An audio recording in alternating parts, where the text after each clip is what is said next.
Jylla Menteri Kesarkar Jylla Meghalaya, Menjuri Kicing Terwaban, Rapan Kreano, Yaga Administrative Headquarter, Jokasarkar Shadu Shillong Township, Hachat Maupdang, Makunu. Kanikan Long Ruban Punkalu Jigan Wa Shillong, Kamtam Nakaching Tangali, Kabade Gaway Gamat Yakran Kabakam Ebha, Nagmadak Sakar Jylla. Abakran Nigilat Patai Kubur, Ding Jylang Uba Lakman Rumboy, Menteri Kampoi yang Kasarkar Jylla Long, Bakasarkar Kadangkam, Pras Panyo, Penyu Pra Akar Kacaka, New Shillong Township, Nabantaka Niging Tumu. Ula Pentep, mawnongrim Nabantaka Niging Tumu, and Sabu Akar Poitrik Kulalukar Ajar Puar, Kum Gadak Chingrak Hidap San Snem Jylla, the Menteri Rangba Konrad Kisangma. Administrative Headquarter, Kantobi Secretariat, but Ki Office Trikam, Junkitrat Papero Pair, Kibodamanta, Hanamba Shalom. See, this is not a short-term measure. This is a long-term measure because we have to see now.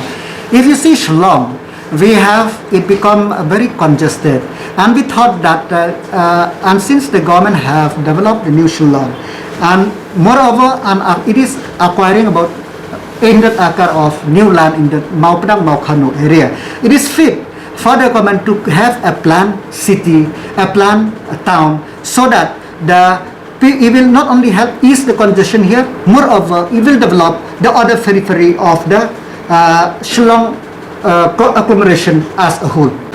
First, it will be in a phased manner because, as I said, this is a long-term plan of the government. We cannot do in 1 year, 2 years, 3 years, 4 years.